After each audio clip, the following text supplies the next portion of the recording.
안녕하세요. 동안교회 김영준 목사입니다. 여러분과 만나 뵙게 되어서 고맙습니다.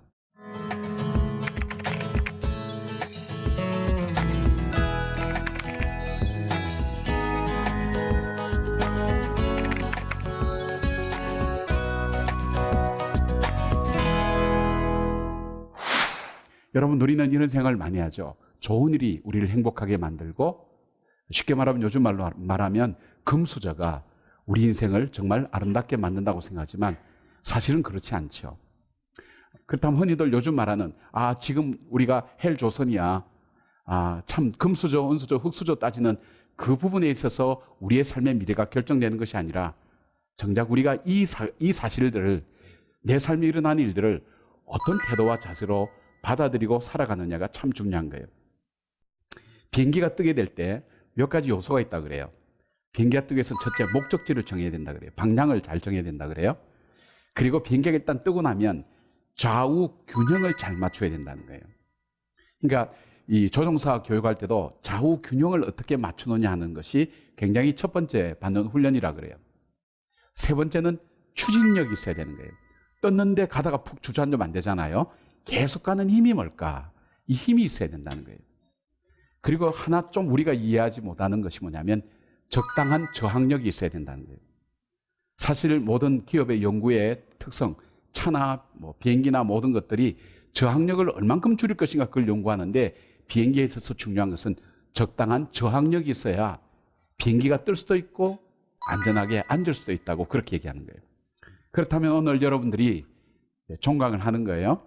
이제 새로운 시작을 기다리면서 준비할 때 앞으로 다가오는 내 삶을, 먼 인생의 여행길을 이제 떠날 때에 어떤 마음과 자세를 가지고 사는 것이 나에게 참 중요한가 할 때, 제일 먼저 여러분들이 알아야 될 중요한 부분은 첫 번째, 나에게 분별력과 지혜가 우리들 속에 있어야 되는 거예요.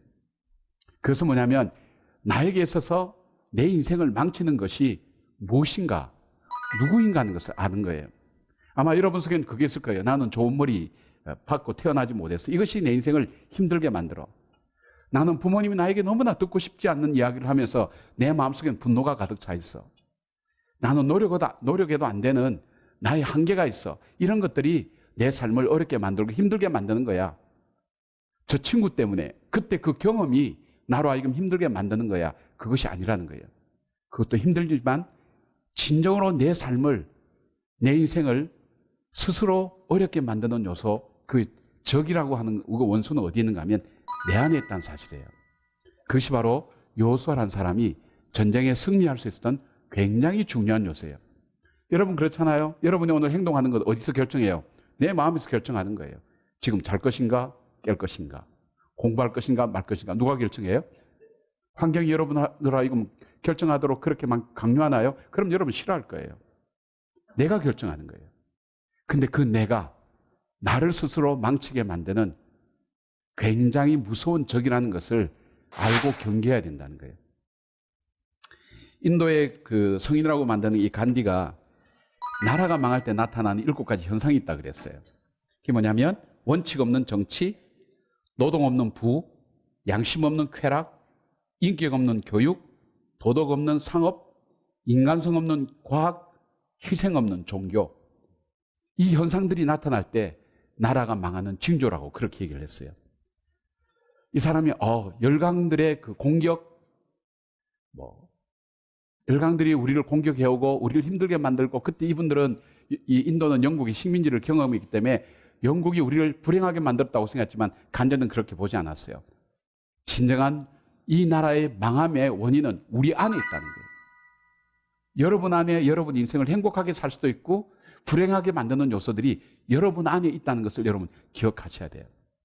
내 안에 나로 하여금 스스로 무너지게 만드는 것이 무엇인지를 분별하는 지혜, 그것을 찾아내고 스스로 내 삶을 잘 분별할 줄 아는 그 지혜가 여러분으로 하여금 인생을 바르게 살 수 있는 굉장히 중요한 요소가 된다는 거예요. 두 번째 중요한 요소 중에 하나는 여러분들에게 필요한, 모든 사람은 필요한 것이 격려와 사랑이에요. 격려와 사랑은 기다림과 믿어줌으로 나타나는 거예요. 여러분은 가정을 통해서 또 사회를 통해서 친구를 통해서 끊임없이 격려와 사랑을 받지 않으면 우리는 한 발짝도 앞으로 나갈 수가 없어요. 끊임없이 너는 너 같은 인간이 왜 여기 사니?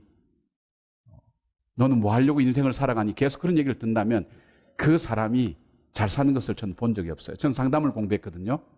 많은 젊은 상담할 때 그들에 있어서 스스로 좌절감, 절망감을 느끼는 굉장히 중요한 이유 중에는 그들이 들어야 될 이야기를 못 들은 거예요. 정말 그들을 사랑하고 신뢰하는 얘기를 못 들은 거예요.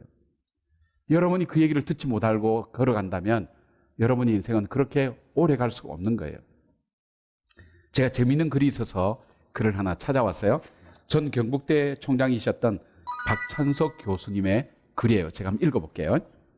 나의 고향은 경남 산청으로 지금도 비교적 가난한 곳이다. 우리 집 역시 가정 형편이 어려웠지만 아버지는 머리도 안 되는 나를 대구로 유학 보내셨다.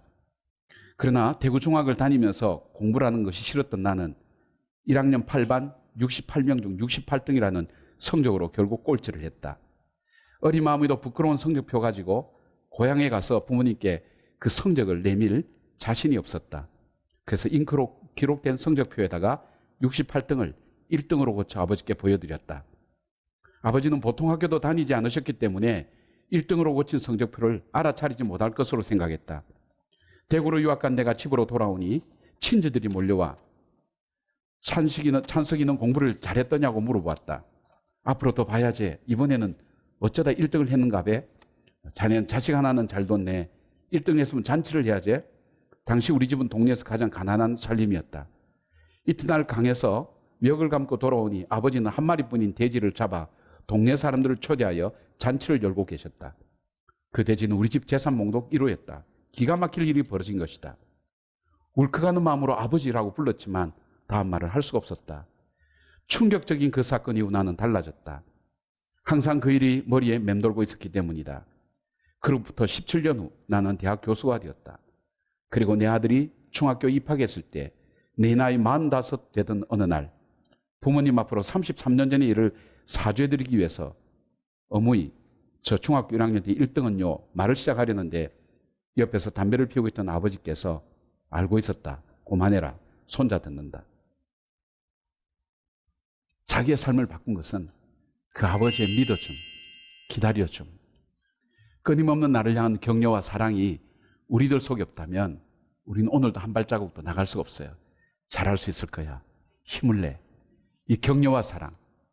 요수아는 끊임없이 하나님으로부터 격려와 사랑을 자신과 자기 백성들이 함께 늘 듣도록 했던 거예요. 여러분 중에 지혜로운 분이 있다면 여러분이 힘들고 어려울 때 정말 나를 격려하고 사랑해주는 그 친구와 사람들을 만나서 그것에 대한 공급을 받을 줄 아는 사람이 지혜로운 사람이에요. 그래 나도 너 팔자 보니까 죽겠다. 이런 친구는 만날 필요가 없어요. 아니야. 너는 잘할 수 있을 거야. 그리고 너는 정말로 이 위기를 딛고 자리를 일어날 수 있을 거야. 비행기가 말이야. 앉을 때, 뜰 때 정말 저항력이 도움이 되지 않지만 저항력을 줄이려고 노력하지만 그러나 그 저항력이 없다면 비행기는 바로 뜰 수 없고 그리고 안전하게 앉을 수 없는 것처럼 너에게는 그 어려움과 시련들이 너로 하여금 반드시 새롭게 딛고 일어서게 만들 거야.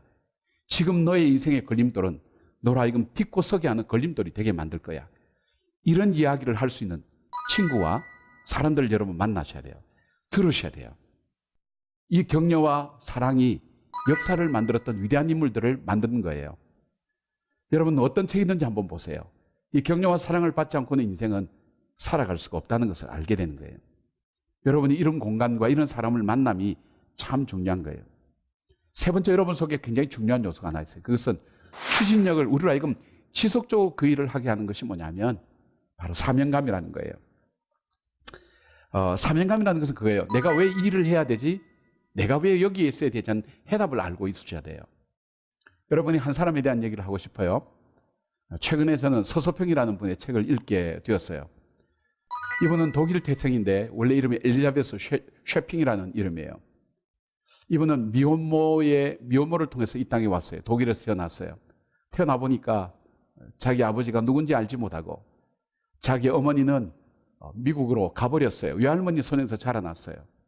어머니도 알지 못하고 자라다가 결국 할머니가 돌아가시다 말자 그 어머니를 찾기 위해서 미국으로 따라간 거예요. 거기에서 간호학을 공부하게 되는 거예요. 간호학을 공부하던 뉴욕시티 병원에서 복음을 받아들여요. 정말 하나님께서 당신을 사랑한다고. 암울했던 자기의 지난날, 나는 이 세상에 외로워 아무도 나를 돌아봐준 사람 없어. 나는 버림받은 사람이야. 어둡고 암울했던 자기의 지난날을 바라보면서 용기와 희망 없이 살던 그에게 너를 포기치 않는 그 하나님이 있으셨다고.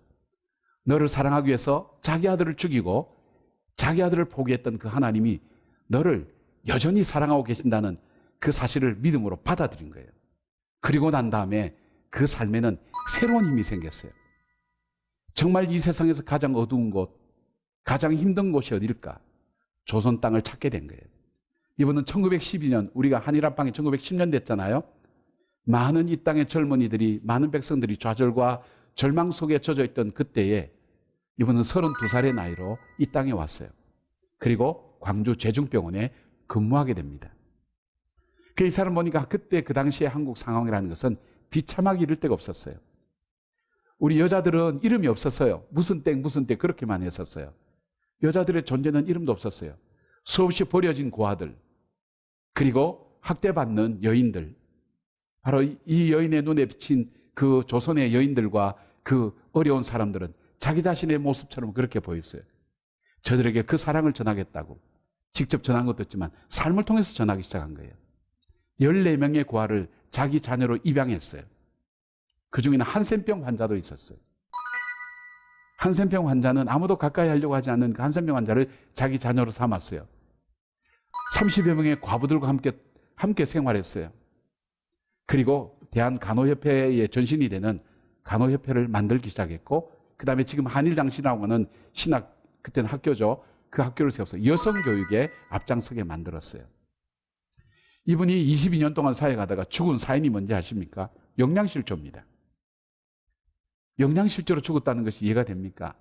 이 여인이 죽고 난 다음에 이분 집을 찾아봤더니 이분이 갖고 있었던 건 이거였어요. 돈 7전, 옥수수 가루 반홉, 그리고 담요 반장밖에는 없었어요.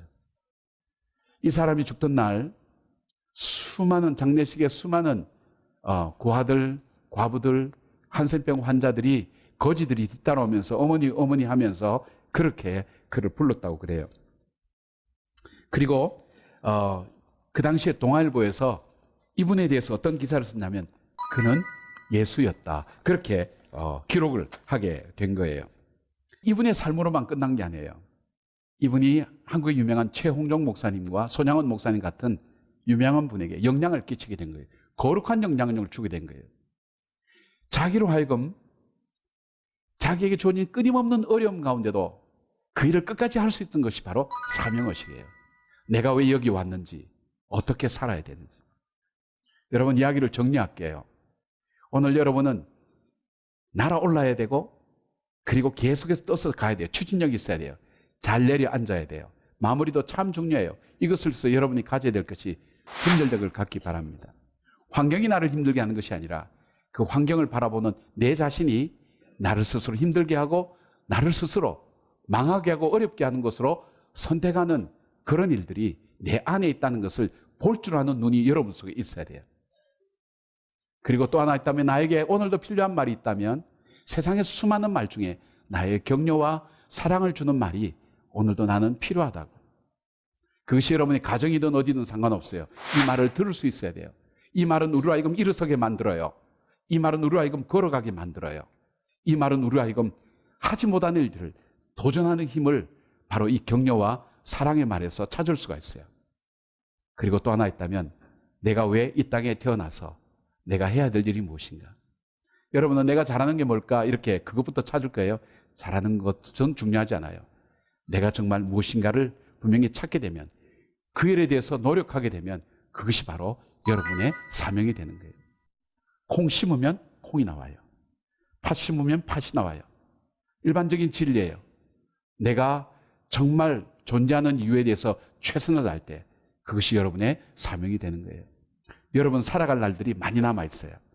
오늘 어떻게 내가 선택하느냐에 따라서 여러분 삶이 결정되는 거예요. 선택은 내가 할 수 있는지 모르지만 그 결과는 아무도 우리에게 대해서 대신 짊어질 사람은 없어요. 우리가 짊어져야 되는 거예요. 여러분의 삶이 어떤 일 겪고 난 이유, 어떤 상황이 중요한 것이 아니라 그것을 어떻게 받아들이느냐, 그리고 그것에서 어떻게 반응하느냐, 거기에 삶이 있다는 것을 기억하면서 여러분 앞에 주어진 여러분 삶을 정말 귀하게 반응하면서 나갈 수 있었으면 좋겠어요. 저는 그러면서 이 채플은 굉장히 중요하다고 생각해요. 왜냐하면 여러분으로 하여금 여러분 자신을 볼 줄 아는 눈을 제공해줘요. 채플을 통해서, 이 말씀을 통해서 먼저 살았던 많은 사람들이 여러분을 격려하고 용기를 주는 언어가 바로 이 채플을 통해서 여러분에게 전달돼요. 그리고 여러분에게 자극해요. 도전을 줘요. 여러분이 왜 사십니까? 여러분이 어디로 가십니까? 무엇을 하기를 원하십니까? 우리 하여금 끊임없이 생각하게 하는 그 일들이 바로 이 채플을 통해서 이루어진다고 생각해요. 여러분 속에 그런 아름다운 공간들을 통해서 여러분의 살아가는 미래가 힘들고 어렵지만 그러기에 더욱더 보석처럼 빛나는 그런 삶을 만들어가는 여러분 되기를 바랍니다.